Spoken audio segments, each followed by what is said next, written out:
हाय, आज के वीडियो में हम शैवाल तथा एल्गी के वर्गीकरण के बारे में जानेंगे। शैवालों को मुख्यतः उनके रंगों के आधार पर 3 वर्गों में बांटा गया है। नंबर 1 क्लोरोफैसी, नंबर 2 फियोफासी और नंबर तीसरा रोडोफैसी। क्लोरोफैसी क्लोरोफैसी के सदस्यों को प्रायः हरा शैवाल कहते हैं। ये एक कोश की कॉलोनीमय अथवा तंतुमय हो सकते हैं। क्लोरोफिल ए तथा बी के प्रभावी होने के कारण इनका रंग हरी घास की तरह होता है। इनके वर्णक सुस्पष्ट क्लोरोप्लास्ट में होते हैं। क्लोरोप्लास्ट डिस्क प्लेट की तरह जालिकाकार, कप के आकार, सर्पिलाकार अथवा रिबन के आकार के हो सकते हैं। इसके अधिकांश सदस्यों के क्लोरोप्लास्ट में एक अथवा एक से अधिक पाइरिनॉइड होते हैं। पाइरिनॉइड स्टार्च होते हैं। कुछ शैवाल तेल बूंदक यानी ऑयल के रूप में भी भोजन संचित करते हैं। इस शैवाल में प्रायः एक कठोर कोशिका भित्ति होती है, जिसकी भीतरी सतह सेल्यूलोज की तथा बाहरी सतह पेक्टोज की बनी होती है। इनमें कायिक जनन प्रायः तंतु के टूटने से अथवा विभिन्न प्रकार के बीजाणु के बनने से होता है।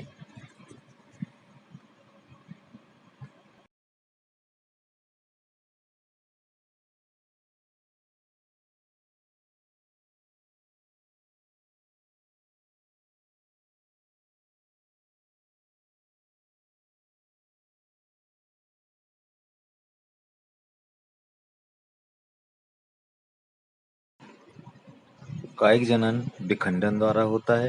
अलैंगिक जनन चल बीजाणुओं द्वारा होता है और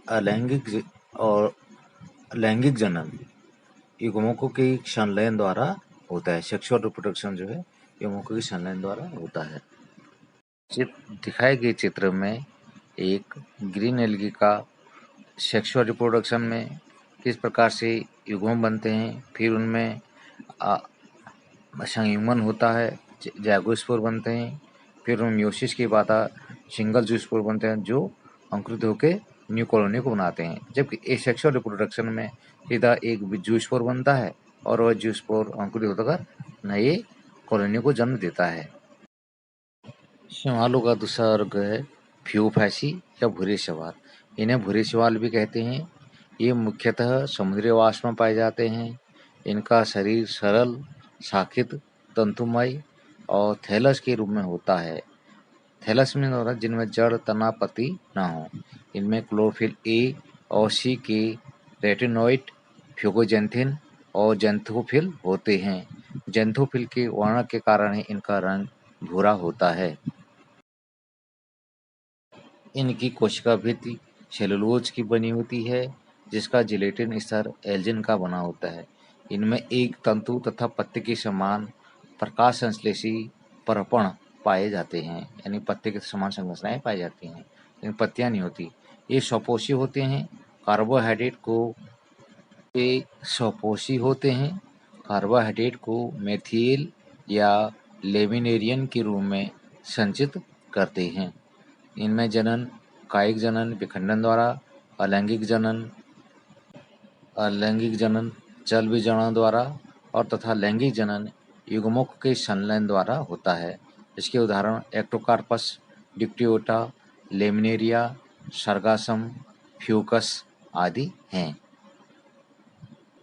कुछ भूरे या फ्यूफासी के उदाहरण हैं। फ्यूकेल्स, कैल्प जो कि कई मीटर लंबी होते हैं, और फ्यूकस, ये फ्यूफैसी के उदाहरण हैं।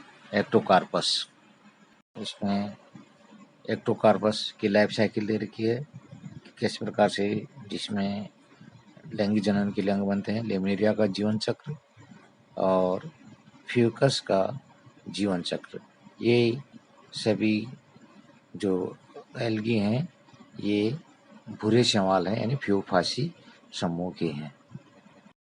शैवालों का अगला समूह आता है रोडोफाइसी।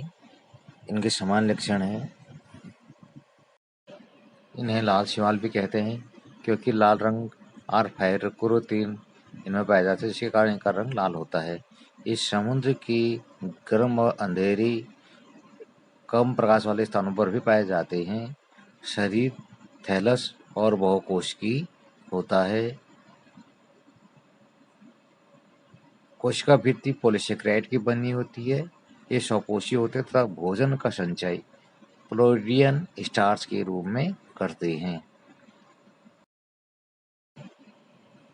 इनमें जनन कायिक जनन विखंडन द्वारा, अलैंगिक जनन चल या अचल बीजाणु द्वारा, लैंगिक जनन युग्मकों के संलयन द्वारा होता है।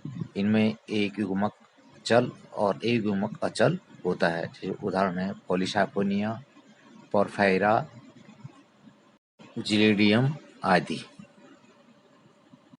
जिलेडियम है रेड एल्गी, कोरोलिना और पोलोसाइफेनिया। शैवालों में लैंगिक जनन में जो युग्मक हैं उनके आधार पर इसे 3 प्रकारों में बांटा गया है। समयुग्मकता।